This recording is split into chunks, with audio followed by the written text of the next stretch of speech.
নমস্কার, good afternoon.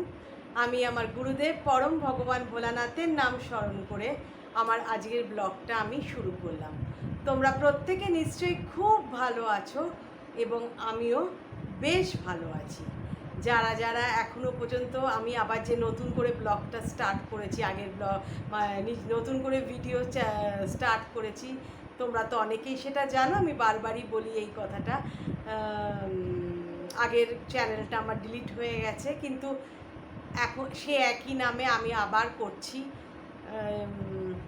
নতুন করে শুরু করেছি। তো যারা জানো এবং যারা আমার পাশে এসে দাঁড়িয়েছো, আমাকে সাবস্ক্রাইব করেছো, আমার হাত ধরেছো, তারা শক্ত করেই আমার হাতটা ধরে রেখো, কোনো দিন ছেড়ে যেও না, তাদের অসংখ্য ধন্যবাদ। এবং যারা এখনও সাবস্ক্রাইব করনি, আমার এই সাদা মাটা উল্টোপাল্টা কথা যদি তোমাদের একটু ভালো লাগে, তবে প্লিজ আমার পাশে এসে দাঁড়িয়েও আমার চ্যানেলটিকে সাবস্ক্রাইব করো এবং লাইক কমেন্ট অবশ্যই করো। আমি কমেন্টের উত্তর সবসময় দিয়ে থাকি। তো আজকে আমার যে বক্তব্য সেটা তোমাদের কাছে জানাচ্ছি। সেটি হলো যে ক্যান্সার রোগ এখন মানে ঘরে ঘরে, যদি ঘরে ধরো মানে একটা পরিবারে যদি 5জন লোক থাকে, তার মধ্যে দেখা যায় হয়তো একজনের ক্যান্সার ধরা পড়েছে। এবং চিকিৎসা ব্যবস্থা নো ডাউট এখন অনেক ভালো হয়েছে।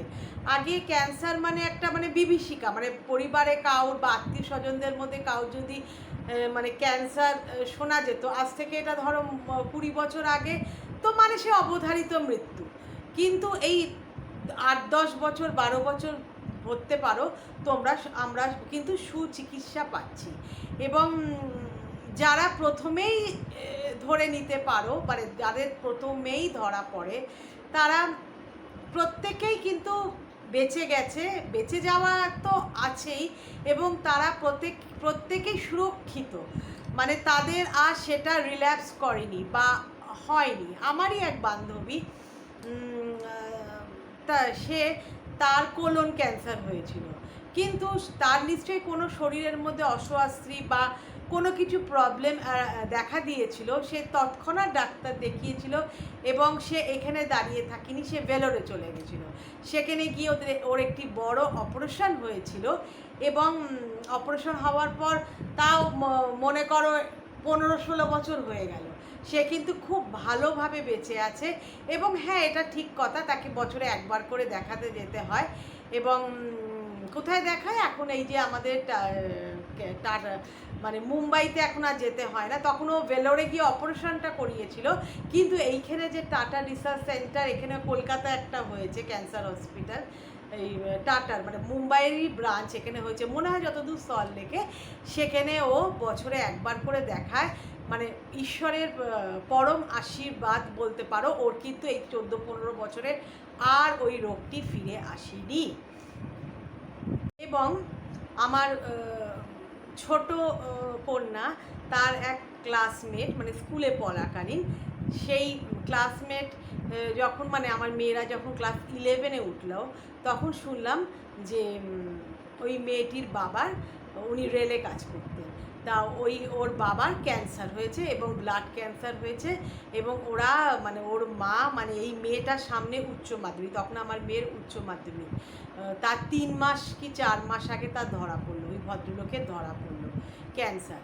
তো ওর মা মানে ওই মেয়েকে তখন ভুলে গিয়ে, মানে মেয়ের যে সামনে পরীক্ষা, তাকে তার মানে তাদের যৌথ পরিবার, জ্যাঠা জেঠিদের কাছে রেখে, দাদু ঠাকুমার কাছে রেখে, সে তার এক ভাসুরকে নিয়ে এবং তার স্বামীকে নিয়ে চলে গেল মুম্বাইতে গিয়ে সে প্রায় মাস 3 ছিল এবং তার ওখানে চিকিৎসা মানে চলছিল। কিন্তু যেহেতু ওনার প্রথম স্টেজে ধরা পড়েছিল, সেই জন্য উনি কিওর হয়ে গেছেন, এখনও উনি আছেন। ধরো এটা আমি বলছি, ধরো 5-6 বছর আগেকার কথা। উনি এখন মানে ভালো আছে, সুস্থ আছে।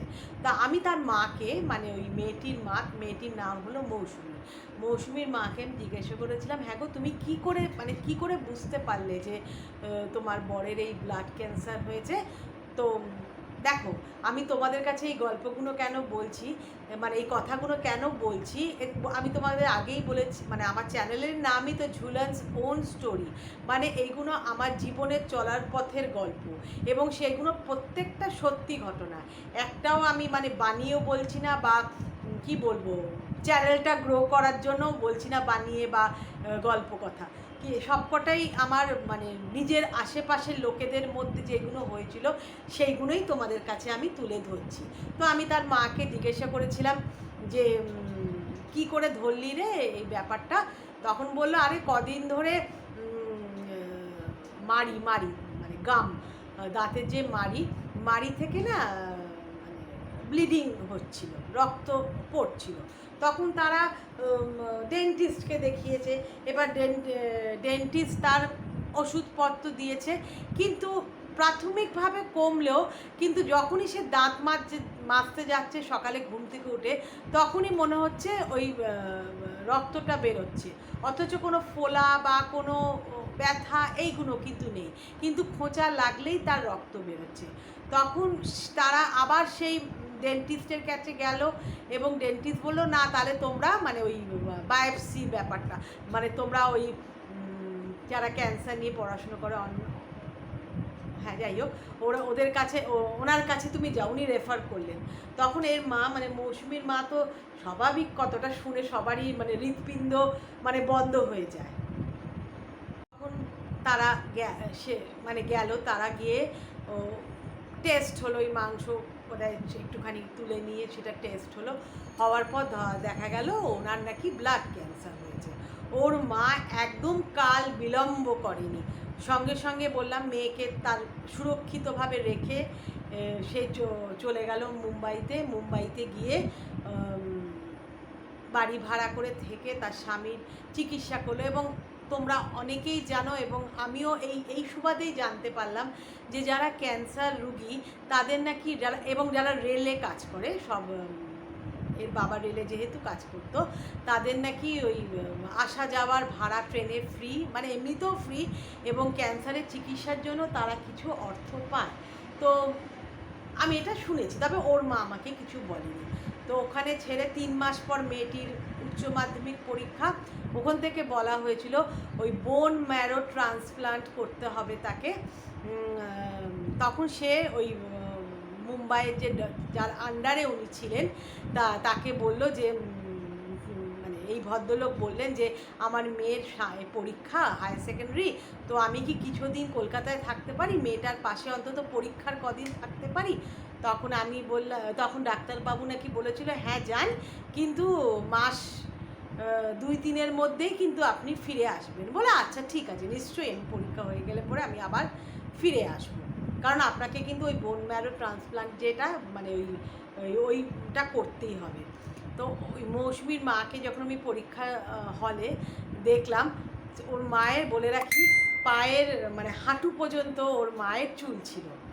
ওর মা দেখলাম চুলটা মানে হাঁটু ছাড়িয়ে কেটে সেটা কোমরের ওপর করে দিয়েছে। তখন আমি তাকে বললাম, বা তোর এত সুন্দর চুলটা কেটে গেলি, উঠে গেছে, ওইখানে তোর হাজব্যান্ডকে নিয়ে যে তুই চিকিৎসার জন্য গেছিলিস, তো সেখানে গিয়ে কি মানে অযত্নে উঠে গেছে? বলে না না, সবাই মানে বলছে যে মানে এরকম লম্বা চুল লাগলে নাকি তাদের বৈধব্য যোগ থাকে, তাই জন্য দেখ এখন যে যা বলছে, যে যা ঠাকুরবাড়ি বলছে, যে যেখানে যেতে বলছে সেখানে আমি যাচ্ছি। তো আমি তাই জন্য আমার শখের চুলটাও আমি কেটে ফেলেছি স্বামীর জন্য, এইটুকুনি আমি কি করতে পারি না? হ্যাঁ নিশ্চয়ই নিশ্চয়ই। তখন করে তারপর যথাক্রমে উনি গেলেন আবার ফিরে ওই টাটা রিসার্চ সেন্টার মানে মুম্বাইয়ের, ওখানে গিয়ে ওনার ওই বড় অপারেশনটা হলো। হওয়ার পর এই ধরো প্রায় 5-6 বছর মতন হয়ে গেল, উনি কিন্তু কমপ্লিটলি কিওর হয়ে গেছেন। 1-2 মাসে এই চাকরি বাকরি করছে, মানে হেসে খেলে ওদের সংসারটা আছে, বেড়াতে যাচ্ছে, মানে দেখেও বেশ শান্তি। তারপরে এরও আগে আমার নিজের আপন মাইমার ক্যান্সার হয়েছিল 2 বার পর। সেকেন্ড টাইমে তাকে আর বাঁচানো যায়নি। প্রথমবারে তার ব্রেস্ট ক্যান্সার হয়েছিল, মানে বুকে স্তন ক্যান্সার যাকে বলে হয়েছিল। তো ওটা ট্রিটমেন্ট করার, প্রথমে তো সবাই ট্রিটমেন্ট করে, অপারেশনে যায় না। ট্রিটমেন্ট করার পর তার ওই স্তনটা কেটে বাদ দেওয়া হয়েছিল, ব্রেস্টটা কেটে বাদ দেওয়া হয়েছিল। তারপরে বছর 4 সে খুব ভালো ছিল, কিন্তু আবার একটা অন্য জায়গায় গলার ঠিক তলায়, গলায় না কিন্তু গলার তলায় এইখানে তার ক্যান্সার ধরা পড়েছিল। এবং তারপর বেশি দিন সে বাঁচিনি, মানে আমার ছোটো মাইমা, সে বেশি দিন বাঁচিনি। বছর খানিক কি বছর দেড়েকের মধ্যে, মানে সে দ্বিতীয়বার ক্যান্সারটা সে জুঝে উঠতে পারলো না। এক তো আর্থিক দিকটা একটা বড় সমস্যা, কারণ একটা কেমো নাকি 55,000 না কত। তো তার আগে ওই 4 বছর আগে তার ব্রেস্ট ক্যান্সারের জন্য সে সর্বস্ব ঢেলে চিকিৎসাটা করেছে। আবার দ্বিতীয়বার হয়েছে, স্বাভাবিক কথা, সে তো মানে কি বলতো, হাত শূন্যই তার বলতে গেলে। যদিও সে সরকারি চাকরি করতো, কিন্তু আমার মা কিন্তু সরকারি চাকরি করতো না।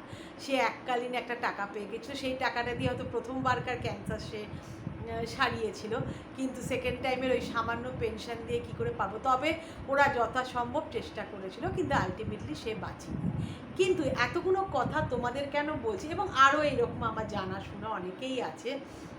হ্যাঁ, আমাদের পাড়াতেও আছে একজনের বাবার হয়েছিল, সে তো মারাই গেল। প্রস্টেট গ্ল্যান্ডে ক্যান্সার হয়েছিল। এবং আমার বিস্তৃত ভাসুর, উনি থাকেন বোস্টনে, থাকেন বিদেশে, বোস্টনে থাকেন। ওনারও প্রস্টেট ক্যান্সার হয়েছিল, কিন্তু উনি যেহেতু ডাক্তার, উনি কিন্তু সঙ্গে সঙ্গে মানে বুঝতে পেরেছিল। এবার কি হয় সেটা তো আমি তোমাদের বলতে পারবো না, কারণ ঈশ্বরের অসীম কৃপা যে এর সম্মুখীন আমাকে হতে হয়নি। তা সে কিওর্ড হয়ে গেছে, পুরোপুরি সুস্থ।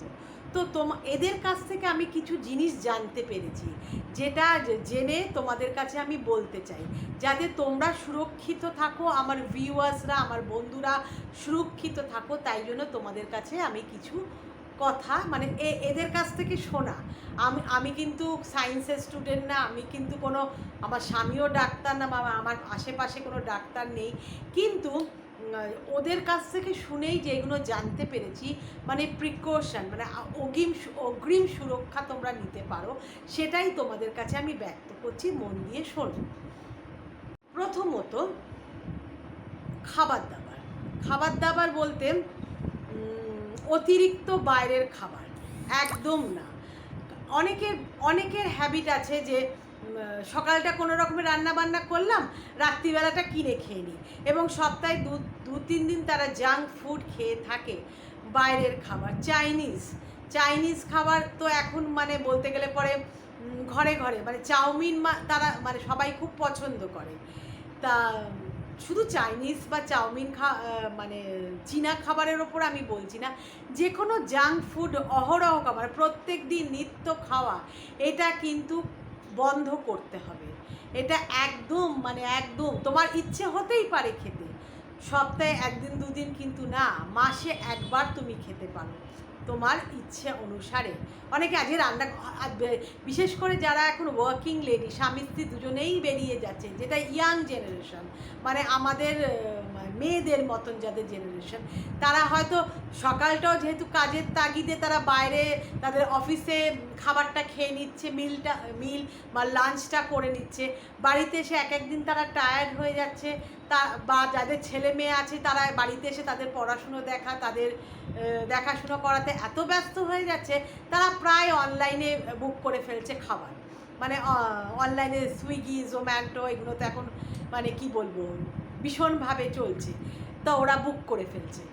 এইটা একদম নাকি বন্ধ করে দিতে হবে। তুমি মাসে একবার খেতে পারো, সেটা না খেলেও ভালো, কিন্তু কি দরকার একটা সেদ্ধ ভাত, যেদিকে তোমার খুব টায়ার্ড, বাড়িতে বরঞ্চ তুমি বাড়িতে তুমি চাউমিন তৈরি করে নাও, বা একটা রুটি তরকারি করে নাও, বা রুটিটা করতেও যদি তোমাদের অসুবিধা হয়, তোমরা ভাত করে নাও, সেটাও তোমাদের পক্ষে ভালো, শরীরের পক্ষে ভালো। দেখো, এত ব্যয়বহুল চিকিৎসা করার আগে যদি আমরা এইরকমভাবে নিজেদের একটু সুরক্ষিত রাখি, তাহলে তো আমরা ওই ব্যয়ের হাত থেকেও রক্ষা পাবো, শারীরিক কষ্ট, অত ইঞ্জেকশান, ওষুধ, অপারেশান, এটা থেকেও আমাদের মানে কি বলবো, মানে কষ্টটা লাঘব হয়, এবং সর্বোপরি মৃত্যু ভয়টা তো থাকে না, না? তো এইসব ভেবে আমার কথাটা শুনে যদি তোমরা একটু সচেতন হয়ে যাও, তাহলে ভাববো আমার এই ব্লগটা করা সার্থক। এই ক্যান্সার রুগীদের কাছ থেকে আমার শোনা, বিশেষ করে আমার মাইমার কাছ থেকে শোনা, সেটা হলো খাবারের মাঝখানে গ্যাপ। তুমি খেলে খুব ভালোভাবে ব্রেকফাস্টটা করতে বলছে, মানে সকালের যে জল খাবারটা সেটা খুব ভালোভাবে করো, রুটি তরকারি, বা যদি মনে করো পাউরুটি, ডিম সেদ্ধ, একটা ফল বা 2-3টে ফল, বা এখন তো ওটস খাওয়ার চল উঠেছে, ফাইবার জাতীয় খাবার, ওটসের মধ্যে প্রচুর ফাইবার আছে, ফাইবার জাতীয় খাবার খাও, তার মধ্যে অনেক ফলের মধ্যেও ফাইবার আছে, কলা টলা সব দিয়ে খাও, মানে ব্রেকফাস্টটা তোমার খুব ভারী করতে হবে, হেভি করতে হবে, যেটা যেন তোমার সেটা 3-4 ঘন্টা তোমার পেট ভরে থাকে। এবং দুপুরের লাঞ্চ যেটা হবে, মানে তোমার ব্রেকফাস্ট বা সকালের যে প্রাতরাশ যেটা খাবার পর তোমার কিন্তু ঘন ঘন, মানে অনেকে হয় না, এই খেলাম আবার ঘুরছে ফিরছে একটু চানাচুর খেয়ে নিলাম, 2টো বিস্কুট খেয়ে নিলাম, এটা আমার বরের কিন্তু অভ্যেস আছে, আমি বারবার বারণ করি। ভাত খেয়ে উঠে সে মনে করলো একটু ডালমুট খেয়ে নেয় বা 4টে বিস্কুট খেয়ে নেয়, খুব ব্যাড হ্যাবিট, খুব ব্যাড হ্যাবিট। তোমরা ওই ব্রেকফাস্টের পর অনেকটা গ্যাপ দিয়ে লাঞ্চটা করবে, মানে দুপুরের খাবারটা করবে, সেখানে যেমন মাছ মাংস খাওয়াটা বড় কথা না, আজকালকার বাজারে ধরো ব্যয় মানে প্রচণ্ড, মানে আগুন জ্বলছে বাজারে, তুমি যদি ডাল ভাত, শাকের মধ্যে প্রচুর ফাইবার আছে, ফাইবারটা বারবার বলছি খাও, মাছের ঝোল ভাত, মাছের ঝোলের মধ্যেও তুমি পটল আলু, ঝিঙে আলু বা এরকম দিয়ে যদি তুমি ঝোলটা করো, তাহলে তোমার সবজিটাও খাওয়া হচ্ছে, প্রচুর পরিমাণে সবজি খেলে তোমার পেটটাও ভালোভাবে সকালবেলা পরিষ্কার হয়ে যায়, সেটা ভীষণ দরকার, খুব দরকার। এবং ফাইবারযুক্ত খাবার তো এগুলোর মধ্যে আছে। এবং বিকেলবেলা চেষ্টা করবে চায়ের সঙ্গে 2টো বিস্কুট খেলে বা একটু মুড়ি মেখে খেলে, আজে বাজে খাবার না। এবং রাত্রিবেলা খাবারটা চেষ্টা করবে কম খেতে, মানে রাত্রিবেলা যারা ভাত খেতে অভ্যস্ত, মানে যারা দুবেলা ভাত খাও, তারা রাত্রিবেলার ভাতটা খুব কম খাবে, মানে এদের ডাক্তার বারবার বলেছিল কার্বোহাইড্রেট কমিয়ে ফেলতে হবে, রাত্রিবেলা যদি ভাত রুটি না খাও সেটাও অনেক ভালো।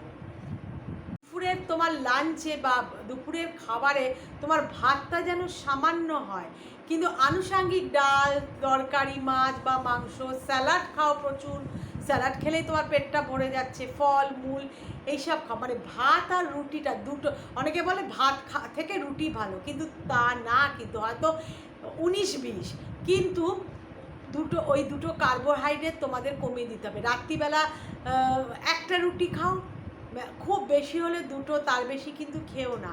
এবং যারা দুবেলা ভাত খাও, রাত্রিবেলা প্লিজ ভাতটা খেও না, বা ভাতের বদলে শাক সবজি, চিকেন স্টু এইসব খাও, এবং রুটিও না খেলে ভালো, মানে কার্বোহাইড্রেট না হলেই ভালো, বুঝলে তোমাদের যেটা বোঝাতে চাইছি। আচ্ছা, আরেকটা কথা হলো, সেটা হলো যে এখন দেখবে ঘরে ঘরে মাইক্রোওভেন, এটা এবার মাইমাকেও বলেছিল, আমার মাইমা কিন্তু যেহেতু স্কুলে চাকরি করতো এবং তার মর্নিং স্কুল ছিল এবং থাকতো সেই বেহালা থেকে তাকে রোজ আসতে হতো তোমার ওই মহানির্মাণ মঠ আছে না তোমার ওই বালিগঞ্জের ওদিকে রাসবিহারিতে, ওইখানে জায়গা, মানে রাস্তাটার নাম আমি ভুলেছি, মহানির্মাণ রোড মনে হয় ওটা, ওইখানে সে চাকরি সূত্রে আসতো, তার স্কুল ছিল সকাল 6টায়, তাকে 4টে উঠে কোনো রকমে মানে করে কিছু খেয়ে আসতে হতো, তাই জন্য সে রাত্রিবেলা রান্না করে রাখতো। বাসি খাবার ইজ ভেরি ব্যাড, মানে ইকুয়ালি এটা খুব খারাপ। অনেকে যেমন 2 গামলা ডাল করে রেখে দিল, একটা হয়তো মুগ ডাল, একটা হয়তো মুসুর ডাল, অন্য কিছু হতে পারে, ডাল রেখে দিল, সেটা 1 সপ্তাহ চালিয়ে গেল, গরম করে করে, খুব খারাপ, খুব খারাপ। বাসি খাবার খুব খারাপ, খুব, মানে এবেলাটা ওবেলা খাচ্ছ, পরের দিন হয়তো দুপুরটা খেলে, কিন্তু সেটা না খাওয়াই উচিত, এটাও নাকি মাইমাকে বলেছিল। কিন্তু মাইমা যেহেতু স্কুলে কি করবে বলো, করে। এবং মাইক্রো ওভেন হলো বিষ। ওই যে ইলেকট্রিকের ব্যাপারে, যে ইলেকট্রিসিটির তাপে যে গরম হচ্ছে, এটাতে নাকি ক্যান্সারের জীবাণু বহন করে, এবং আমরা প্রত্যেকেই এটা মানে ইউজ করে থাকি। ঘরে ঘরে এই প্রচলন যে কিছু খাবার মানে ম্যারিনেট করে আমি মাইক্রো ওভেনে দিয়ে দিলাম, বা মানে মাইক্রো ওভেনে আমি কুক করে ফেললাম, মাইক্রোতে কুক করে আমি এটা করলাম। খুব খারাপ। মানে ওই যারা এই ক্যান্সার নিয়ে ডিল করে, ক্যান্সারের যে চিকিৎসকরা, তারা বলছে এটা খুব খারাপ, খুব খারাপ। এবং বাসি খাবার হলো মারাত্মক বিষ। তোমরা ফ্রিজে জমি জমি কাঁচা সবজি, কাঁচা মাছ মাংস রাখবে, কিন্তু রান্না খাবার একদম ভীষণ খারাপ, বিষ তুল্য এগুলো। এবং ধরো অনেক সময় হয় না, আমরা হয়তো পড়ে গেলাম, পড়ে গিয়ে আমাদের হাঁটুতে বা কোথাও একটা প্রবলভাবে চোট পেলাম, কালশিটে পড়ে গেল, সেটা যখন কমছে না, রক্ত জমাট বেঁধে আছে, ওটাও কিন্তু হতে পারে, হবেই তা না, মানে হবেই সেটা বলছি না, হতে পারে। এটাও একজনের কাছ থেকে আমি শুনেছি, একটি বাচ্চা মেয়ে, তার পাটা কেটে বাদ গেছে, সে ওই খাটে ধাক্কা লেগে পড়ে গেছিলো এবং তার হাঁটুটা মানে কালশিরে পড়ে কালো হয়ে গেছিলো। ও প্রথম কদিন ব্যথা ছিল, যেমন আমরা করি না, মুভ লাগিয়ে একটু শেক দিয়ে নিলাম, ও ওইগুলো করেছিল, করে তারপরে ঠিক হতে ও স্কুলে যেতে আরম্ভ করলো। 11-এ পড়তো মেয়েটা, পড়তো মানে এখনও সে বেঁচে আছে, আমার জানাশুনো মেয়ে। কিন্তু যখন ব্যাপারটা ব্যথাটা কমছে না, সে কালশিটের ভাবটাও কমছে না, রক্ত জমাটটাও কমছে না, প্রায় 2-3 মাস পর তখন ওর টনক নড়েছিল। এবং সে যখন গিয়ে ডাক্তারকে দেখিয়েছিল, সেই ডাক্তারি টেস্টে ধরা পড়লো ওখানে ওর ক্যান্সার গ্রো করেছে। ওটা আগে থেকে ছিল না কি পরে জানি না, যাই হোক, ও আমাকে যেটা বলেছে। তারপরে ওর হাঁটু থেকে পাটা কেটে বাদ গেছে। মনে করো একটা মেয়ে, একটা 16, 17, 18 বছরের মেয়ে চিরকালের মতন পঙ্গু হয়ে গেল। তো তোমাদের আমার বিনীত অনুরোধ, তোমরা এই যাগুলো বললাম, ব্রেকফাস্টটা খুব হেভি করবে, তার মধ্যে যেন ভরপুর ফাইবার থাকে, এবং একটা খাবারের সাথে মানে একটা মিল মানে মিলের সঙ্গে আরেকটা মিল, মানে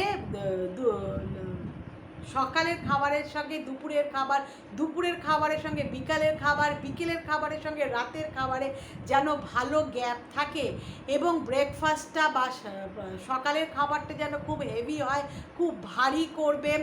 কার্বোহাইড্রেট, ভাত রুটি যতটা সম্ভব কমিয়ে দেবে। ভাত দুপুরবেলা, আমাদের বাঙালি, আমরা ভেতো বাঙালি, এবং আমাদের ক্লাইমেট হলো, আমাদের আবহাওয়া হলো হট অ্যান্ড হিউমিড, আমাদের অল্প ভাত খেতেই হয়, কিন্তু রাত্রিবেলা চেষ্টা করবে ভাত বা রুটি দুটোই অ্যাভয়েড করতে।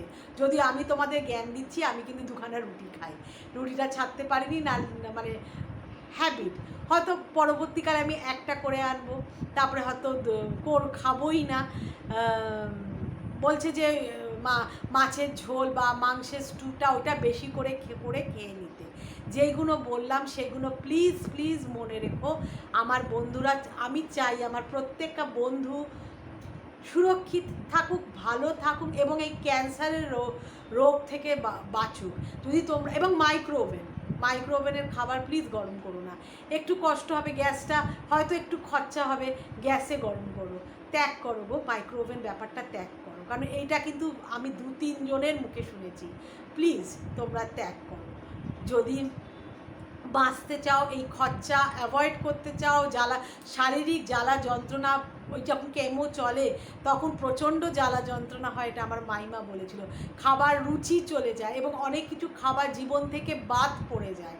যদি তোমরা বাঁচতে চাও এইগুলো অ্যাভয়েড করো, এইগুলোকে জীবন থেকে বাদ দাও, যেগুলো আমি তোমাদের কাছে তুলে ধরলাম। কেমন লাগলো আজকে আমাদের ব্লগটা? যদি কিছু উপকারে আমি এসে থাকি তোমাদের, তাহলে অবশ্যই আমাকে কমেন্ট করে জানিও, এবং অবশ্যই আমার চ্যানেলটিকে সাবস্ক্রাইব করে আমার পাশে থেকো। ঠিক আছে? Bye bye, thank you so much.